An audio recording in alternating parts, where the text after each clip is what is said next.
The Secrets of Star Wars is brought to you by the Star Quest Production Network and is made possible by our many generous patrons. If you'd like to support the podcast, please visit sqpn.com/give. Hi, this is Ashley Eckstein, the voice of Ahsoka Tano from Star Wars, and you're listening to the Secrets of Star Wars podcast. May the Force be with you. You're listening to the Secrets of Star Wars, episode 166. Hello there. It's a power that Jedi have that lets them control people and make things float. Impressive. Every word in that sentence was wrong. Help me, Obi-Wan Kenobi. You're my only hope. This station is now the ultimate power in the universe. I find your lack of faith disturbing. It's against my programming to impersonate a deity. That's not how the Force works. Force is with me, and I am with the Force, and I fear nothing. Remember, the Force will be with you, always. Hello there, everyone. I'm Mike Creavey, a.k.a. Old Ben, and you're listening to The Secrets of Star Wars, where we talk about everything connected to that galaxy far, far away, including the deeper themes and meanings. Please be sure to share this podcast on Twitter or Facebook and let us know how we're doing by leaving us a review, good rating, any way that you can do that. There's a lot of ways to do that, and we'll talk about that at the end of the show, too. So we're going to jump right in, today, because we're talking about Visions Season 2. We're picking back up with another pairing here to discuss, and tonight we're taking a closer look specifically at Episode 5, Journey to the Dark Head, and Episode 6, The Spy Dancer. So joining me tonight to do that is, first up, Patrick Mason. How are you doing, Patrick? Just peachy. Glad to be here. Good. And Jason Eugea, how are you doing? I am so blessed. How are y'all? Doing good. I do have one news item I want to share real quick. I take back what I said. This isn't so much a big, huge Star Wars news, but this is an exclusive. And it's a sort of a turning myself in here. It's kind of an embarrassing quick story. But my family and I went down to Washington, D.C. to go on this little pilgrimage thing a few weeks ago. We live about 2 hours away from there. And for like a few weeks before that, I had been in text contact with none other than Father Fett himself, who is studying canon law at Catholic University in Washington, D.C. And the plan was that he was going to meet us. I was going to text him when we got down there, and he was going to meet us, and we were going to kind of walk around together and hang out. About an hour into our return drive home that night, I freak out and lean over to my wife, and I'm like, I completely forgot to text Father. Oh, man. I was like, we got there with the kids, you're getting strollers and stuff out. You're like, oh, watch out, there's buses there. And you get in and we walked around, we're checking everything out, and I'm just in dad mode. And I completely never once, in the DC traffic, I was so embarrassed. And I texted him later and I was like, I told him everything, and he just laughed. He's like, I just thought I got the day wrong. So I'm happy to say at the time of this recording, we're going to try it again. I'm just going to go down myself, in a couple of weeks. So I'll hopefully have a follow up on that, and maybe share a photo or something in Slack. So, but let's jump in here today. I asked you guys before we started. And I know, Patrick, you'd said you've been on here talking about Visions. I haven't been on yet, for any of these discussions. And I was just curious, for a minute or two here, if you guys want to kick off just with, your impressions overall, of this season, maybe versus season 1, or just any overall takeaways you've had from it so far. I'm just curious. I think my biggest takeaway, or the thing I like the most about this season compared to last season, is the variation of animation styles. The Vision Season 1 was done mostly by Japanese and South Korean, Asian studios for the most part. And there is kind of a distinctive style, or I shouldn't say a distinctive set of styles that we got to see portrayed in Vision Season 1. There were a number of different styles within that sort of animation time span, I want to say. Mm-hmm. And they were all good, and it was good to see them, but it's been a very different experience in Visions 2, seeing the animation studios kind of from around the world. We get a very different feel on how the animation functions, how the stories flow, the characters, just having characters who have accents. Right. The vast majority of characters from Vision Season 1 were kind of the, I don't know how to call it, like non-accented English the baseline English, the if there dub is such a thing. styles, yeah. Right, exactly. Yeah. And in this one, pretty much every episode, we are dealing with characters who are speaking English still, but they're speaking with an accent, giving the feel of more variety within the Star Wars universe.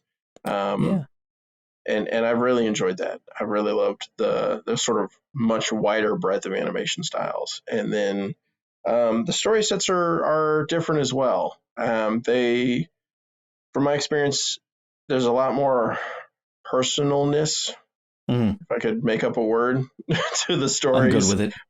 Yeah, but it seems to focus in a lot more on the individual's characters in the story and their sort of journey. There were a few episodes in Visions 1 that were like that, but a lot of them were sort of bigger, kind of the character was part of a bigger story sort of a thing. Yeah. And in Visions 2, a lot of it is just very much the character's journey itself. So those are probably my two biggest takeaways. Sure. Yeah, good. I think I Jason, agree how with about you? I think I agree with Patrick in the variety. Of course, the first episode we're going to talk about looked just like that anime style. Yeah. But that's the French animation studio, right? I think the first one was the South Korean, I think.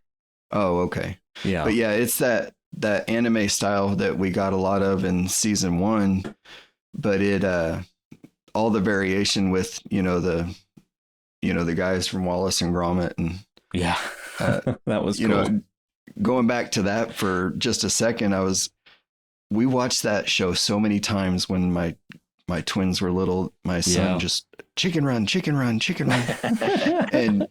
And I watched that show and it just took me right back to when my kids were little. And then my son found Chicken Run he's almost 19 and he found Chicken Run on Netflix and he turned it on and was just cracking up like he had never seen it before in his life.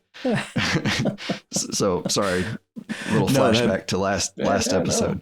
No. I'm with you on that too, because so I appreciate stuff that has come off that. Yeah, we love that. Yeah. I appreciate seeing humor and stuff like that, and then you have the darker episodes with a lighter note. Both of these were kind of started out pretty dark and then had a lighter note at the end. So I enjoyed it. Well, let me just share here. So as I like to do, I've got the brief little Wikipedia synopsis just because it's straight to the point here. But the first one we've got is episode 5. I guess it's 14 overall if they're counting the total Visions episodes across seasons. But this season 2 episode 5, Journey to the Dark Head. And the show description is, spoiler alert, as I always say, you've seen it probably, everybody listening to this, but just in case, skip ahead a little bit. So during the initial war between the Jedi and Sith, an adolescent monk named Ara believes that the statues on her home planet, whose stones around its base have foretelling abilities, control both light and dark, as one is lit in blue light and the other in red. She resolves to destroy the Dark Head in the belief it can turn the tide of the war. Years later, Ara, now a teenage mechanic, requests the Jedi Council for a bodyguard on her quest. They assign a young Padawan named Tool to the task. Tool has recently lost his master at the hands of a sadistic Sith Lord, Bishan, leaving him traumatized and in constant fear. The two of them collect supplies and head to the planet where Bishan chases them. They make it to the statues, but Ara realizes that both light and dark evenly flow between them, making it impossible to destroy. Tool overcomes his fear, and with Ara's help, manages to kill Bishan. The two of them then decide to continue journeying together. So that's the overall synopsis, and maybe this time I'll start with you, Jason. Here, I want to ask you both this, but one question I have is, how have you dealt with it, or has it been a big deal or no big deal? How have you dealt with these Visions episodes, some kind of jumping so widely around different kinds of timelines of the Star Wars canon here? And has that really ever been tricky to follow, or does that bug you too much? I don't know. Well, the way I understand it is none of them are officially canon. Right. Yeah. So if you can, there's still a lot of Legends novels.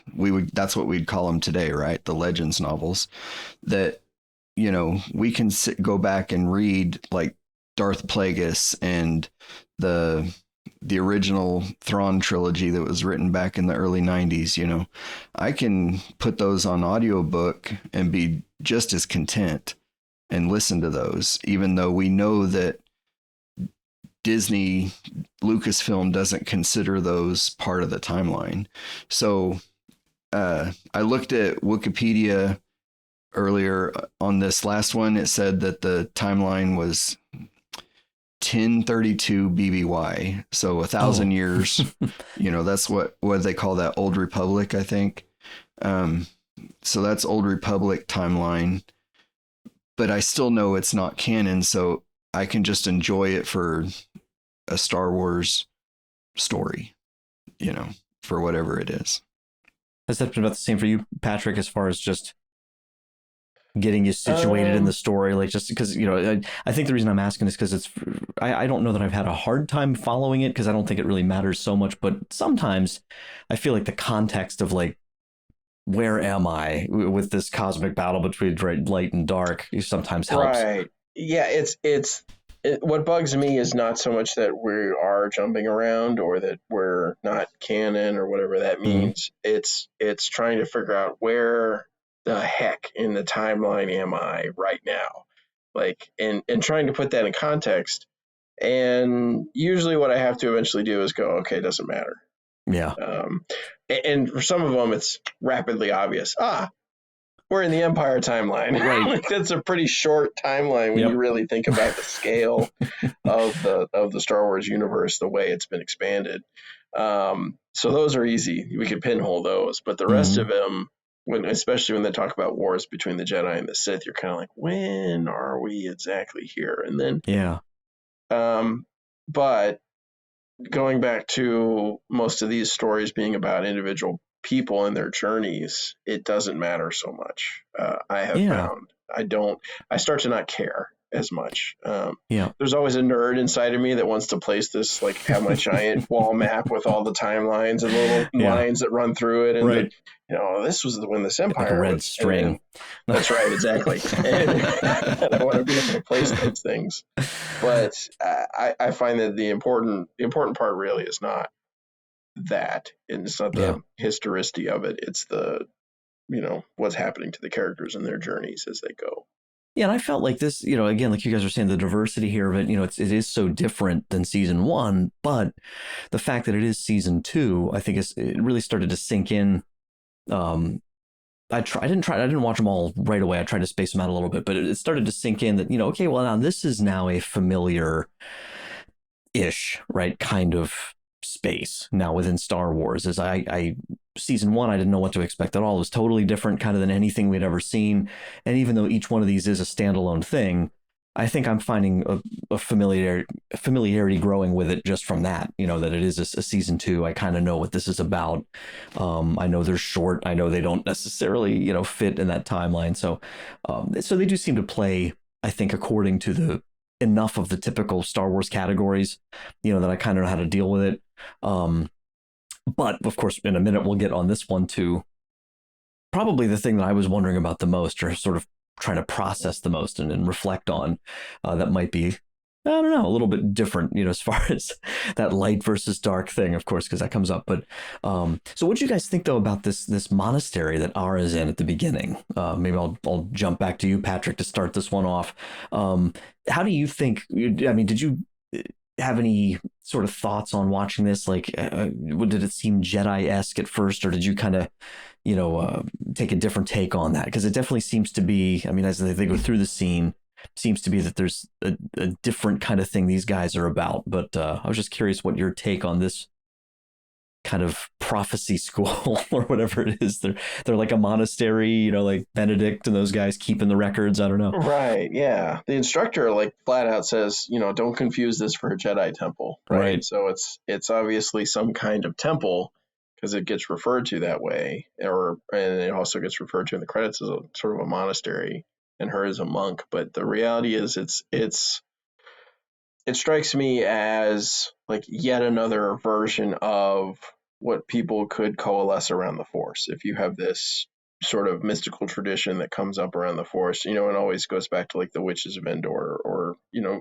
whatever whatever group of folks that came up with a different way to relate to and use the Force that was different from like the Jedi and the Sith. And this seems to be like this planet or this school's philosophy about how to deal with it. And the way the main character, whose name I can never remember, Ara.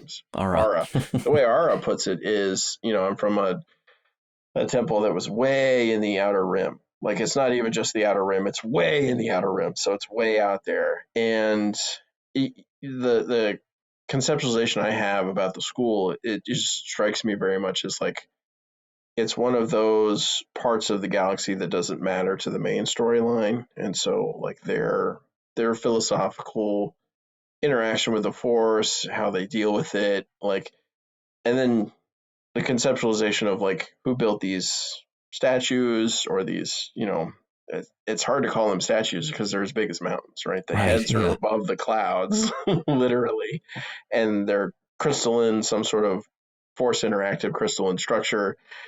So you kind of start to ask yourself, well, who set this thing up and how long has it been there and why is it there? And you know, the conspiracy theorist in my mind goes back to stuff like the Foundation series, where you have like that, or episode 2, or with, you know, with Dooku going off and making a clone army, you know, 20 years ago that suddenly comes in now. You have this guy establish this thing, you know, and it's not going to be useful now, but like 10,000 years, it's going to pay off. Trust me. That kind of a thing. That's sort of what it strikes me as. But it's, to me, it's just very interesting. It's sort of this is the local variation of how we deal with this Force. And that's a lot of what I took out of it. Yeah. How about you, Jace? Well, I thought it was interesting that they never give the name of the bearded guy, the monk in charge or whatever.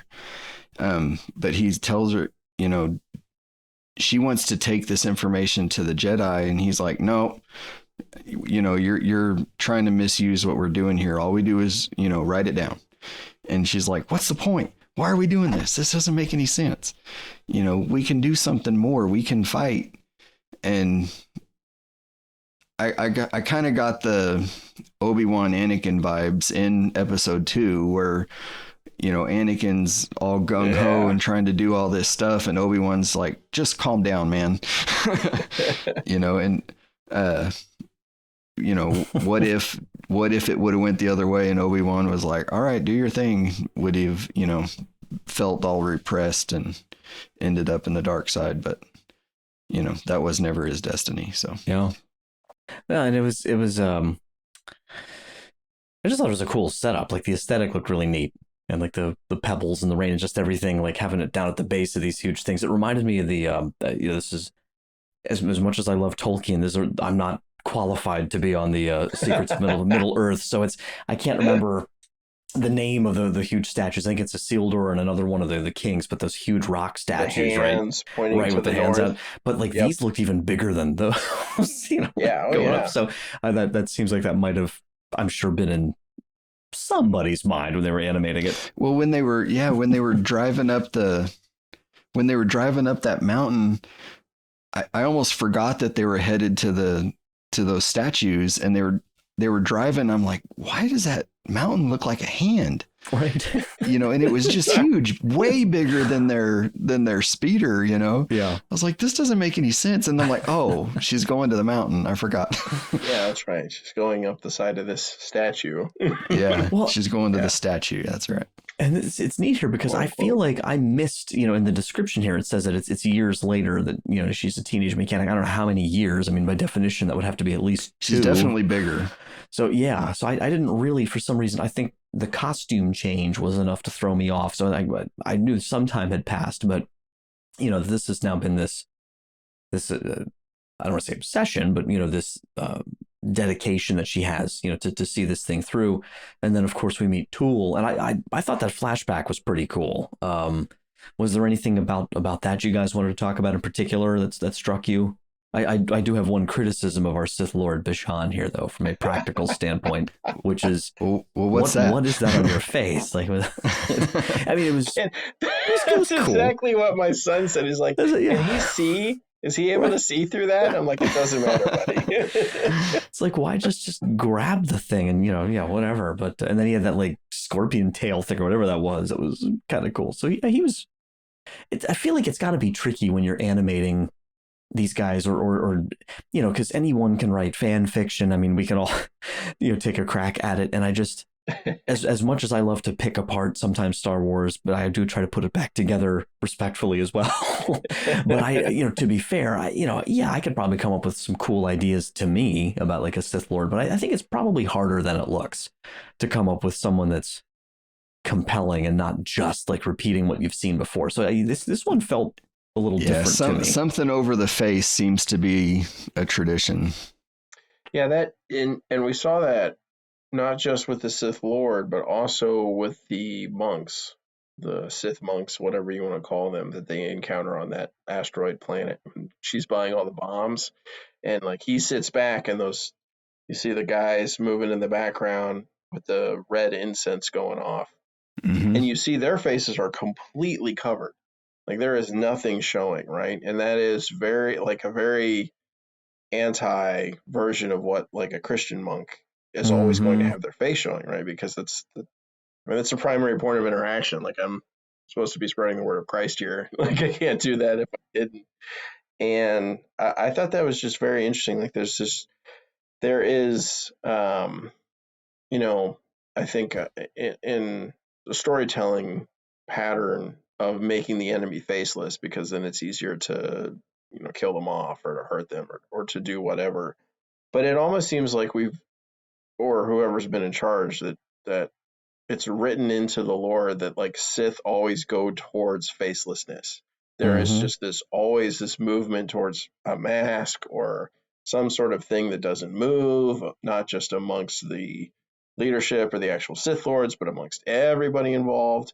And then we see like the one real big break from that ends up being Palpatine. But even his face is... Yeah.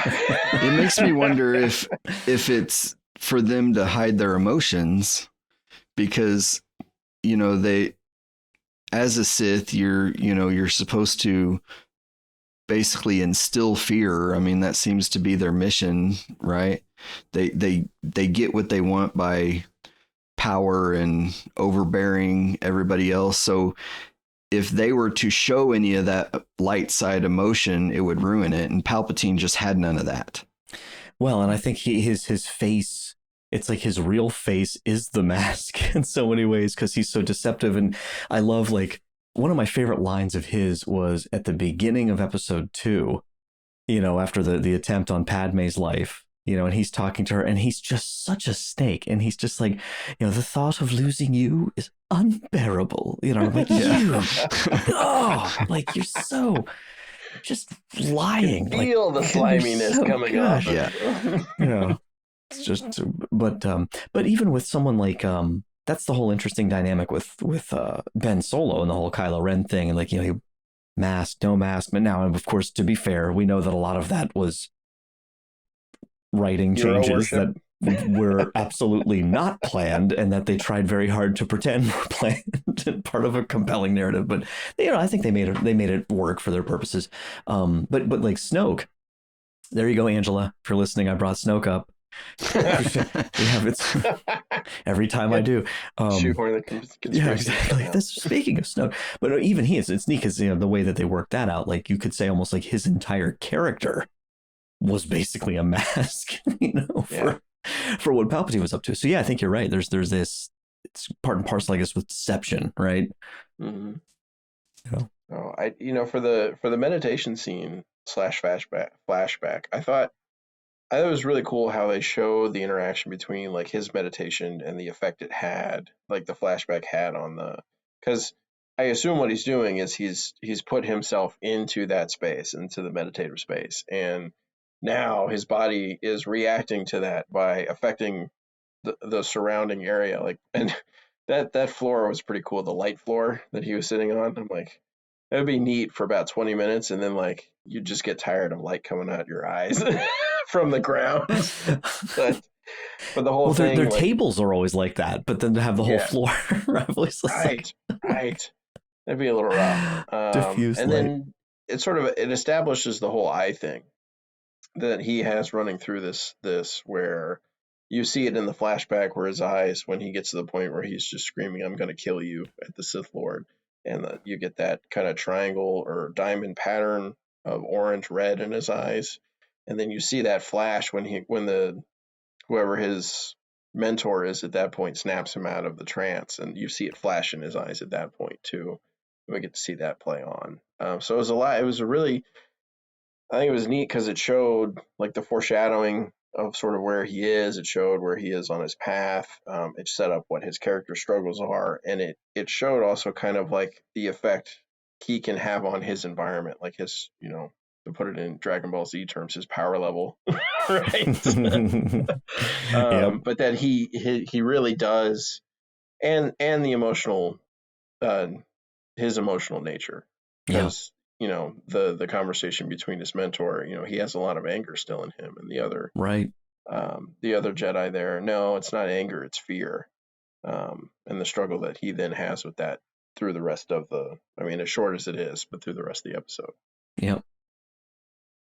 Well, and then of course, they link up, and that was some fun interaction, I thought, between the two of them. Like, she's just instantly the way they did the camera angle was probably one of my favorite shots. Is she just looks over, you just see his head, and she has to look down because he's shorter than she expected. It reminded me, during COVID, when we were doing a lot of remote teaching, I had I should like screenshot it or something.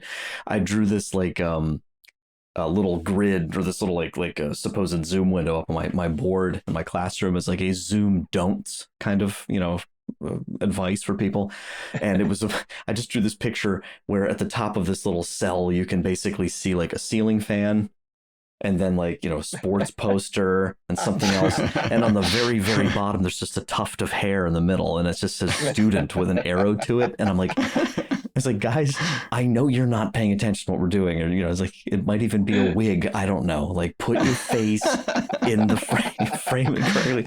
So that I just had to laugh at that, because as soon as she looks at him, I was like, oh, it's like he's on Zoom. Just have to angle down a little bit. So but that was some good banter, I thought, between them. They especially, I don't know if you guys have gotten the impression, as I know I have, that this is like a really short amount of time, needless to say, you're dealing with these episodes to create compelling characters. And I think I got to give them credit, for I think most of the time doing a really good job of giving us these characters, like you said, Patrick, that are so relatable for some reason, even if you don't know why. Does that make sense? Yeah. Well, and they do it with both of them. And I think that's really impressive to be able to do that with two characters within like a 14-minute show, right? Where you can relate to both of them and understand why they're doing what they're doing. Yeah. Yep. And they both have a conclusion. Mm-hmm. Yep. And the banter continues at the end. Right. Which is really good. It's like the start of a friendship, Yeah. Well, I love how, like, you have to have this, like, they set out, and then, you need to have this stopover at this place that looks a lot like, it was like a combination of that place that Cassian Andor was when we first see him in Rogue One, which was like two asteroids connected together, whatever. And then like something out of Guardians of the Galaxy, like it's nowhere. Just a really, nowhere. Right. Right. And then she's of course there, and the guy, I don't know, I forget what the species that guy is on there, but like the clerk seems so interested in like, what are you doing with that? What are you gonna? Are you gonna blow something up? You're gonna blow up a planet? That's so exciting! Like, you need one of these. He's just like that guy. It's like I rooted for him. I'm like, he's just, he just doesn't get out much. He's living vicariously through her adventure. He's got that one thing he's been wanting to sell forever. It's just been sitting on the shelf. Yeah, looking for the right buyer. Did you guys ever see Ernest Scared Stupid? The Ernest movies with Jim long Varney. Time ago. And so he's going after this troll, and you remember they would show up in all of the movies with him, the brothers Bob and Bobby.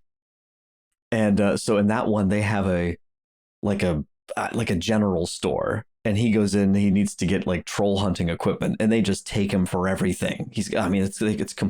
It's like just all this junk and just nonsense. We got troll fighting spray, we've got troll sticks, like all this stuff that's just racking up dough. I felt a little bit like that. She's like, give me one of those too.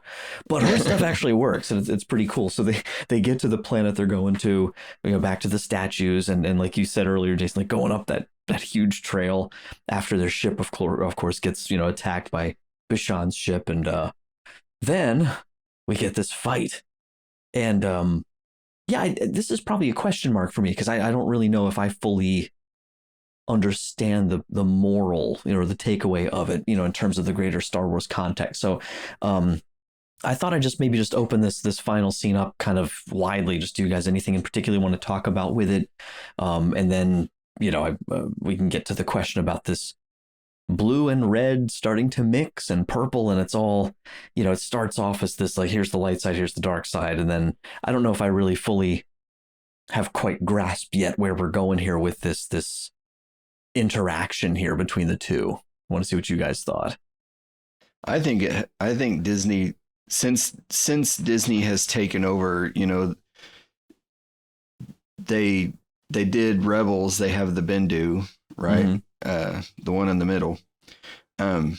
So I think that they've been leading the Force to, it's not black and white, it's very gray. Mm-hmm. And we see that a lot in Rise of Skywalker with the dyad and the Force and everything, that you had Kylo Ren, even though he was in the process of turning back to the light side, you really had the dark and the light together between Kylo Ren and Rey. And so I think that that's where they're going. The Lucasfilm is going as a whole, that that the Force isn't black and white anymore. Mm-hmm. What do you think of Patrick?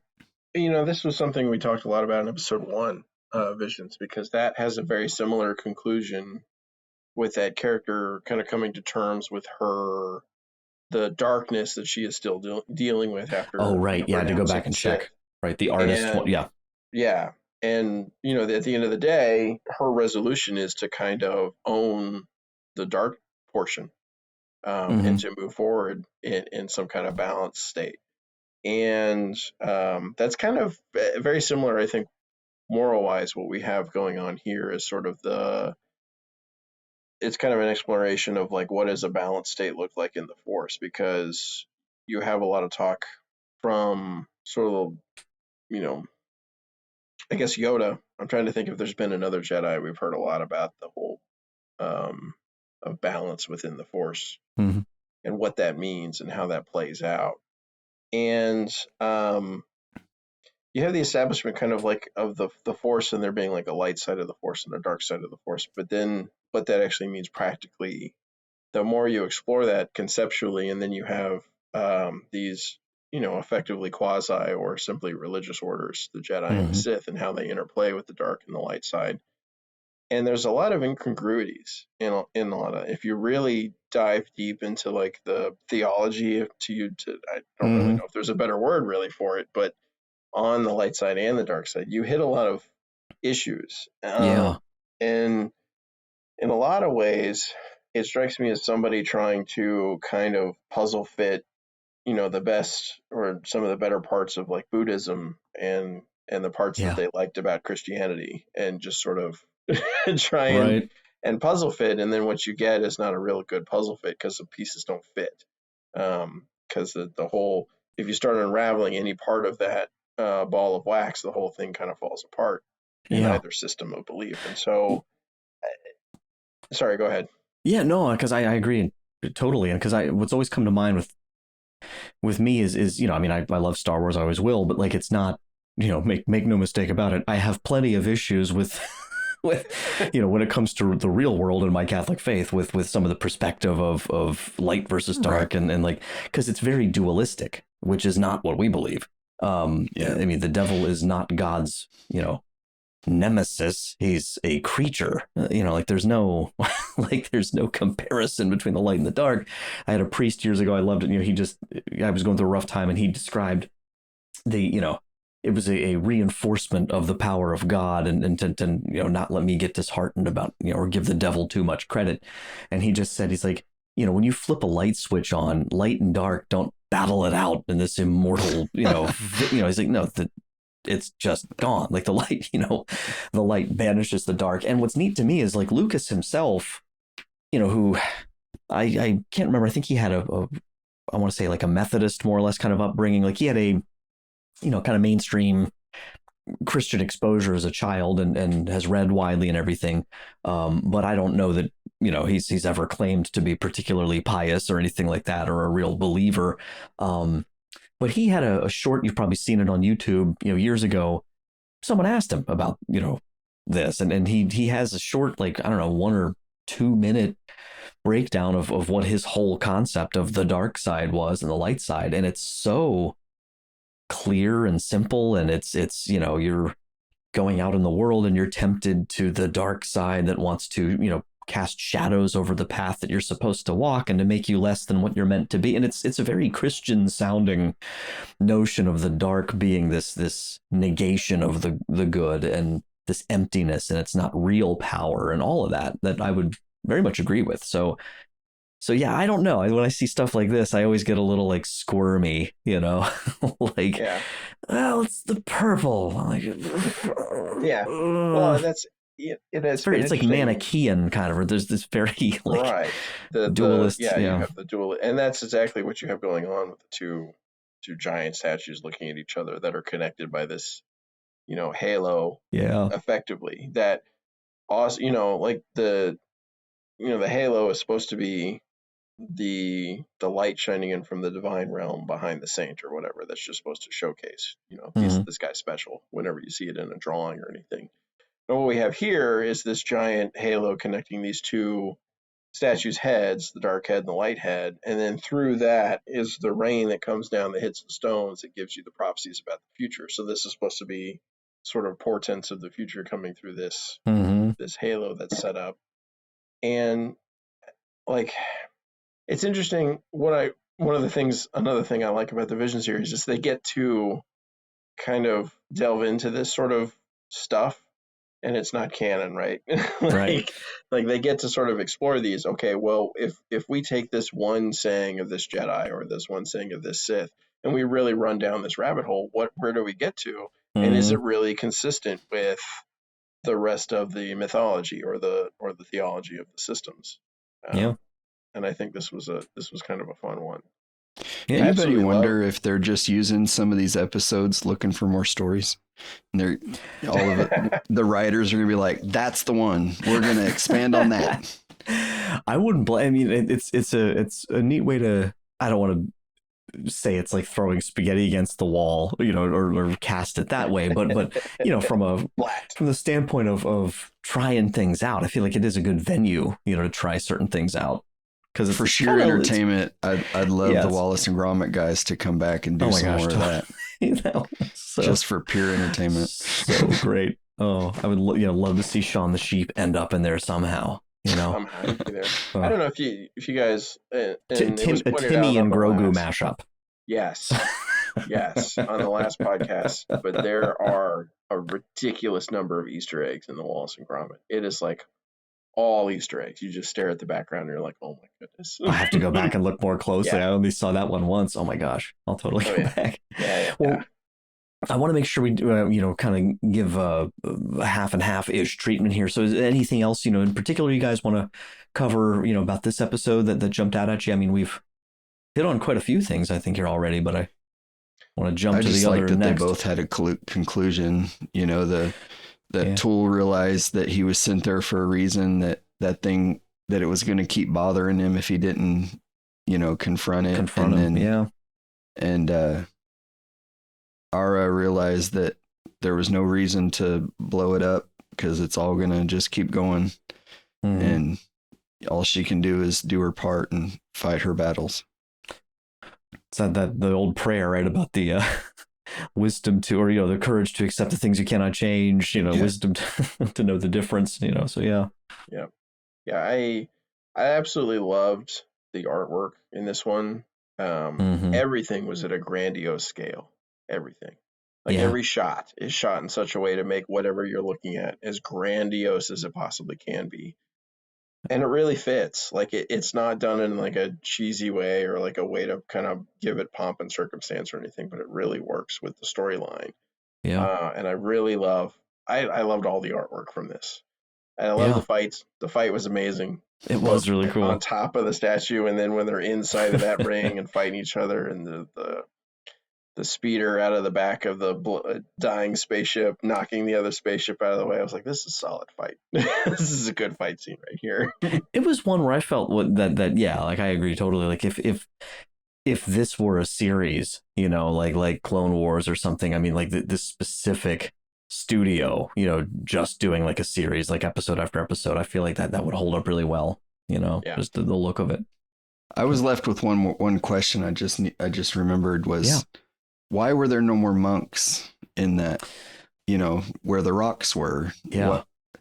Because Ara was, I don't know, what, 5-10 years maybe older, probably not much. Where'd everybody go? Why aren't they there anymore? Yeah, I don't know. They're all hiding. And maybe because it wasn't raining, they were, off doing something else. Yeah. We only have to come in here when it rains. Yeah. Hang out at the temple. Well, that's for now. That's where we'll put a bow on it for that episode. But and I'll mention at the end, of course, in our total wrap up, as always, if you guys listening, if there's anything in particular you're thinking about along the way you want to share with us as far as feedback goes for the specific episodes, of course, feel free to do that. But we are going to jump now to our second half here, the Spy Dancer episode 6, and this one is out of Studio La Cachette, which is pretty French sounding to me. This was I said to the guys, well, let me give the quick description, then I have a quick little kickoff, because I think it was pretty obvious. Little aesthetic feel here on this that popped up, and I want to share it. So this is the description on Wikipedia for this episode. It says around 20 years after the formation of the Empire, which is strange that they phrase it that way, because I'm pretty sure that just is another way of saying this takes place during the original trilogy. Roughly. So around 20 years after the formation of the Empire, a group of aliens with heterochromia, that's 2 different eye colors, by the way, for those keeping score, and small horns, run a high-class club which is frequented by stormtroopers. It is revealed that the club's primary dancer, and I think was it Loey, I think was how it was pronounced. Mm-hmm. Yeah. It's spelled differently than I thought. The club's primary dancer, Loey, leads a faction of the Rebel Alliance that consists of the rest of her staff, and she places trackers on the stormtroopers' armor during her dance performances. One night she spots a familiar-looking officer, and in a flashback it is revealed that 20 years prior, her infant child was taken from her by this supposed officer. Against her allies' wishes, she plans to kill the officer, only to realize that it is her child, now fully grown and integrated into the Empire. As her group battles through the soldiers and the officer's KX series droid, who is pretty cool, Loey takes the officer to the roof and offers proof that he is indeed her child, leaving him confused. The club's maitre d', I think it's Hetis, it's H-E with the accent aigu. That's as best my French can do me there. So it's good job. Her friend helps Loey escape, and then Loey reveals that she left him or her son a hollow device of him as an infant, which itself has a tracker on it. The officer views the hologram and uncovers his severed horns. You just see little red marks there. So this one was pretty cool. We had, again, the cast, the only one I recognized, Lambert Wilson, who is he was in the some of the Matrix movies. He was that Merovingian character inside the Matrix, and for our Catholic audience here, he's also the abbot in the movie, if I can think of the name of it now. It was about the Tiberine monks in North Africa. Did you guys see that one? Can't think of the name of it now. Of Gods and Men. Gods and Men 2010 that came out. He plays Christian, who's the abbot of I think it was I don't know if they're Cistercian monks, I forget which, but they were the true story of these monks who were it's like an extended passion. It's almost like a passion play type movie, but with them. And that story takes place in the mid 90s, but that movie came out in 2010, and I do recommend it to folks. So he's in there. But he does the voice of John, who is one of her compatriots who's trying to help get their exit strategy worked out with this shuttle with TIE fighter wings on it. He seems to be the leader of their little rebellion. It does, yeah. Right. She seems to be answering to him a little bit. Cell. And he talks about that. He talks about, reporting or doing this is going to help the rebellion. So they're integrated into that effort, that broader effort, and are pretty far into that. But so just jumping into this one, I mean, obviously there's what jumped out of me, and I'll turn it over to you guys. Pretty strong pro-life message here, I think, as far as the mother-son connection here, the horror of just, I mean, even just watching that flashback scene was just, that's. Stuff like that's hard for me. Human trafficking and my gosh. And I don't know what that officer's motivations would have been there, but they don't really get into that. But what were your guys' first impressions here of this episode and the look and just anything you want to highlight up front? At first, it looked like we were literally going to where they're gonna have go-go dancers and stuff, and I'm like, what are they doing in Star Wars, man? Yeah. But when they got into, the dance and stuff, it was more, it almost looked like she would have had, to me, it seemed like she would have had to use the Force to be able to do what she was doing. I mean, I know it's animation and you can do whatever you want in animation, right? But it looked to me like she would have had to use the Force to be able to extend that cloth the train or whatever that was, as far as it went, and make it do all those things. It's just what it seemed like to me. It seemed to me like Loie and Hatis, to me it seemed like both of them would have been Force users. I could be wrong, but I don't know. No, that struck me as well. Like you some of the stuff she does, and the cloth is of varying size throughout her performance. Like you look at some things like it's way bigger there than it was right a minute ago, and then it seems to have shrunk down. And like if she had landed and walked around, she would have been like completely drained. Yeah, little thin strips. So I think Force is a good explanation for that. It was a pretty cool style. Yeah.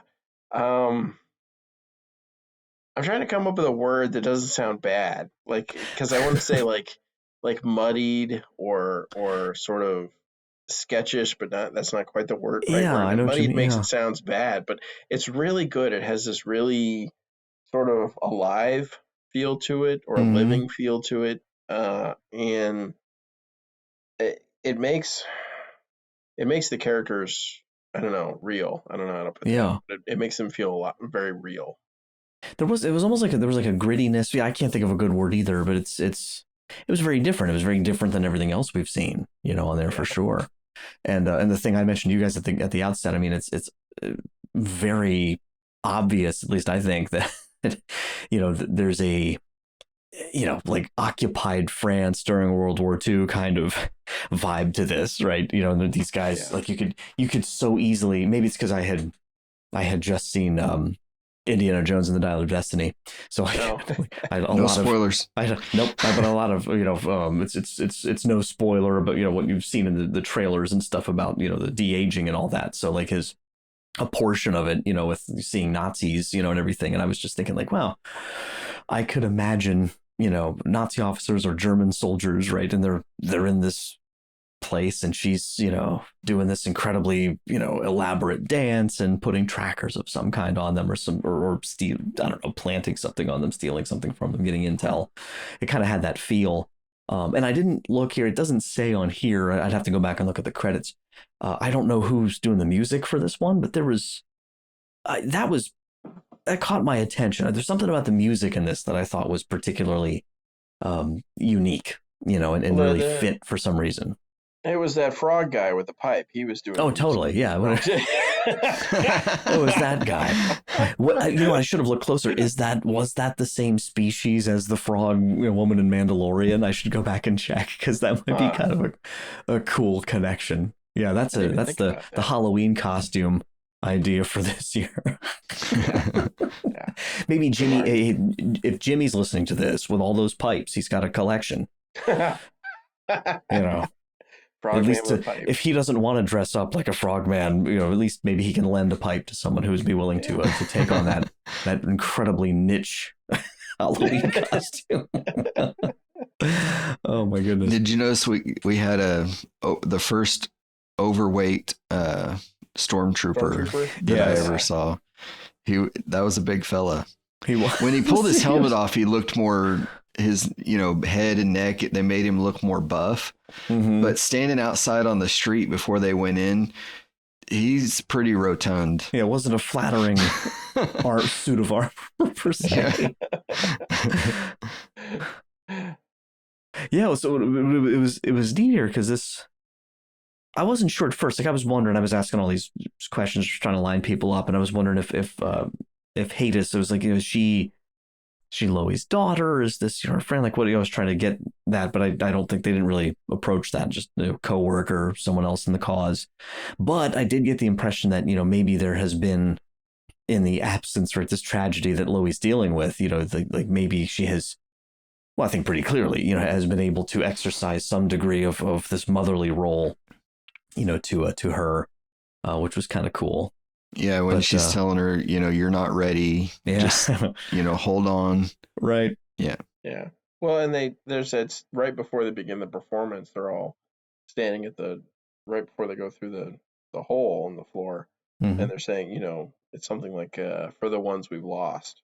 Yeah. Right. And they all say it. Right. And so you get this feeling once you get that flashback, harkening back to that she's not the only one that went through this, right? Mm-hmm. So, like, they killed everybody in my village. That's what she says, and stole my son. So she's like the sole survivor from the village. Mm-hmm.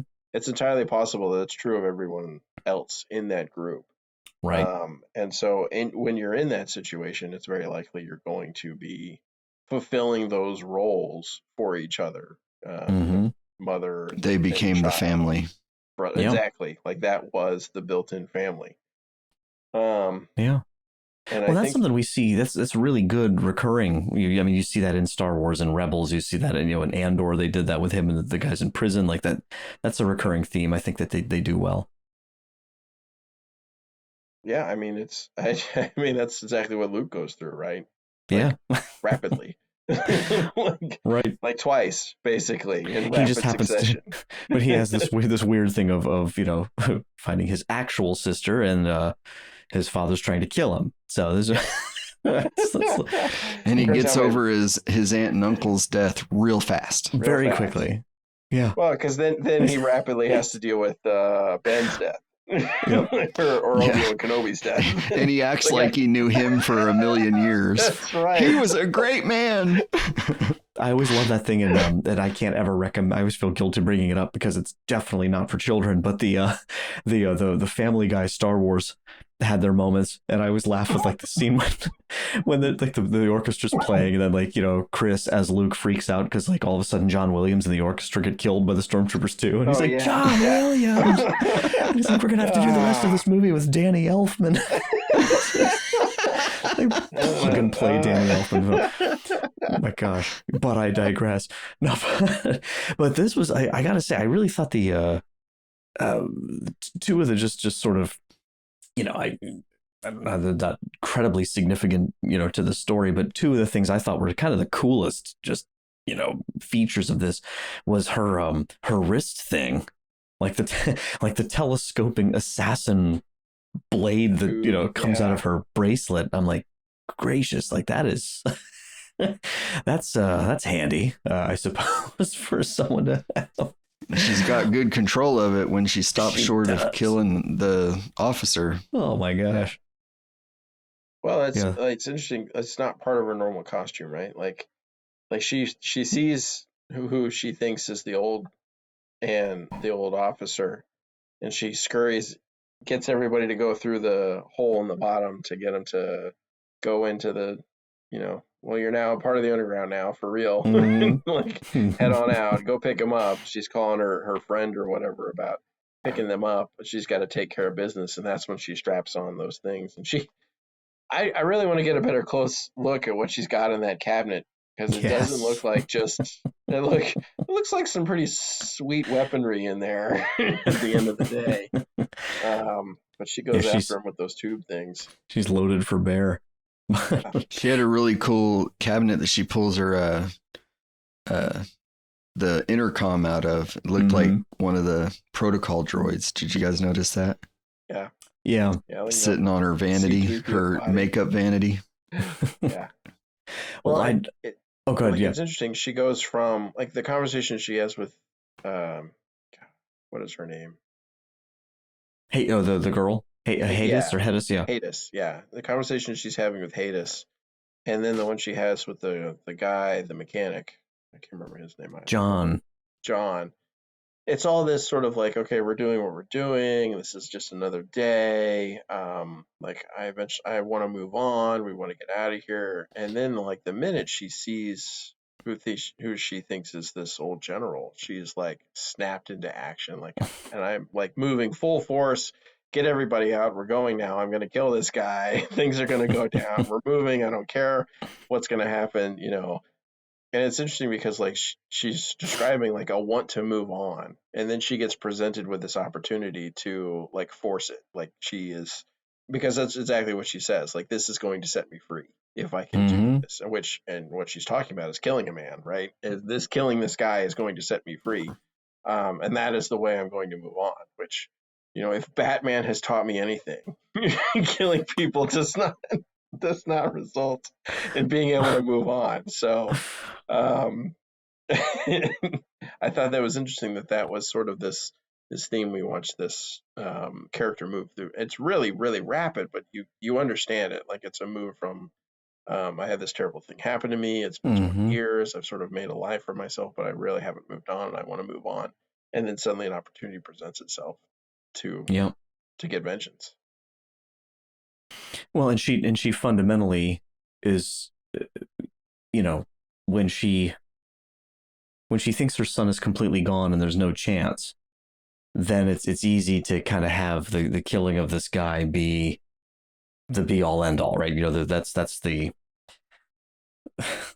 best I can hope for. At least that gives me something. There's some kind of closes the loop there. But then the moment that she realizes that it's him and he's still alive, and this, even though he's completely brainwashed, this Imperial officer, as high as the challenges to that, or the unlikelihood that she's ever going to really get him back, like, it's neat to see her character change to just the power of any kind of hope. And that's life. That's our faith. Or I think of Gandalf again. This is my second Lord of the Rings reference, where he says, there never was much hope. Are you guys listening over out there? Secrets of Middle Earth. This is my tryout. No, I'm just kidding. No, but when he says something about, like, there never was much hope, just a fool's hope. But that's, sometimes that's all you need, right, to keep you going. Well, it's because once I get, and I think I need to probably watch it again to see where she figures out that it's him. But it's like a complete reversal again. She goes, and now instead of I have something to kill for, it's I have something to live for. And she figures it out when she's up in that booth where he's sitting, the upper deck or whatever. Right when she sees him. When she pulls out that pokey blade out of her wrist, she stops short of killing him because she realizes this isn't an old man. And she even says it on the roof. She says, "You're as old as my son should be." Maybe not those words, but that's basically what she's saying. And she realized at that moment up in that booth, when she's ready to kill him, this isn't an old man. This is my son. And she, it's interesting too, like his eye patch. I was wondering if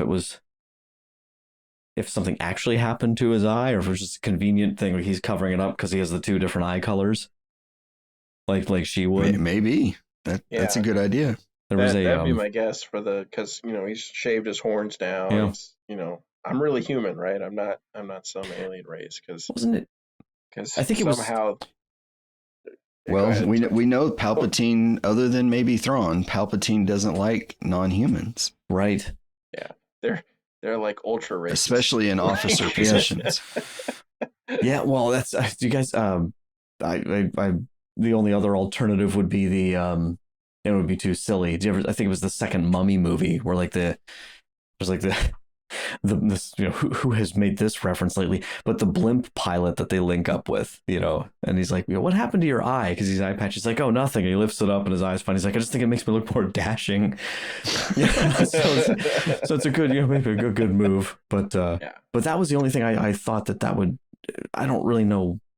I feel like they would have to do something, right? Because of Palpatine's position, because of that, you'd have to have something have happened to him or his eyes not, the two colors, or makes it a little less immediately obvious who he is, maybe.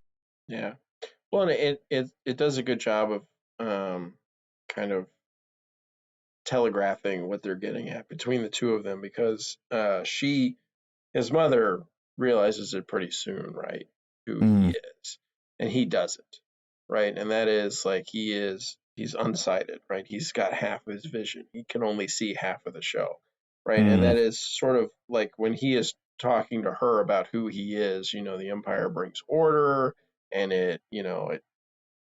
I've been a son, just like my father before me, and we're effectively touting all the we're heroes and we're the good guys and stuff. And so he's got kind of that, we would call it rose-tinted glasses, but he can only see half of the picture, right? Right, that's a good point. He's only getting like half of what the Empire really is, whereas she is like, she's lived the other half of what the Empire is. Cool. Well, and then of course they have this escape at the end, which I don't know. Now this is kind of a funny connection. It's a bit of a stretch, because to be fair, Lambert Wilson was not in the first Matrix movie, but in the first Matrix movie, right, when they go to rescue.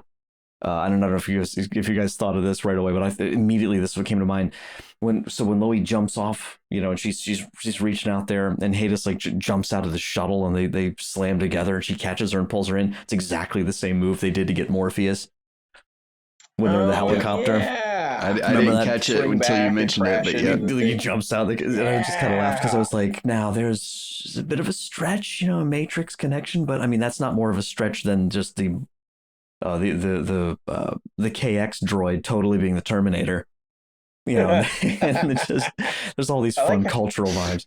I like how he rips that one droid in half, and then by the end of it, he has been ripped in half. Like he gets his comeuppance almost immediately. That was fun. I enjoyed that. Droid karma. Yeah. And we know they're pretty durable, because I like one of my favorite lines that Kay has in Rogue One was when they're approaching Scarif, and they're talking about like what happens if the shield doesn't open, and it's like they smash into it and they'll all like be scattered into the vacuum of space and die, and he's just like, not me, I won't die. He's like, I can survive in space. Jerk. But apparently you can't survive being ripped in half, so.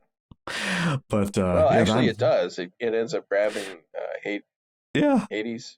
True, it has to be torn in half twice, I suppose. Right. Then the head has to be ripped off. Yeah, like a real Terminator. Right, exactly. Yeah. Well, and they did something similar with IG in Mandalorian, right? When he went nuts, his what was left of him started going after Grogu on the ground. I was like, this is so original Terminator. I love it. Yep.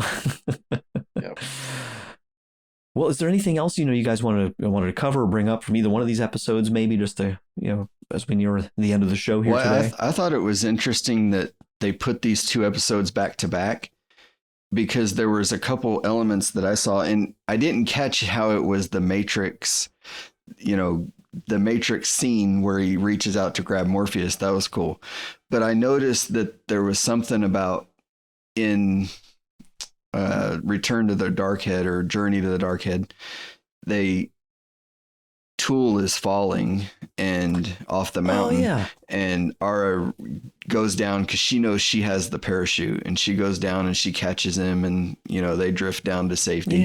And then the same thing happens. I think it even happens a couple times, because they're in the dance when she realizes that it's her son and she kind of falls down. Hades jumps down to try to save her, but doesn't really do a good job then. But then at the end of the episode, she does it. So I just thought that was an interesting comparison or similarity between the two. I don't know why they did that, or if both of them had that same idea, or if it was written into the script, the idea from Lucasfilm. I'm not sure why that happened, but I thought that was interesting. Yeah, totally. How about you, Patrick? Any last thoughts? Any concluding observations? What's interesting to me is there seem to be some real direct ties between a lot of these in and amongst themselves, at least theming wise. I think, we had a lot of balance discussion or conceptualization between a few of the episodes. We've got a lot of family stuff. I think episode 3 was the two sisters on the planet.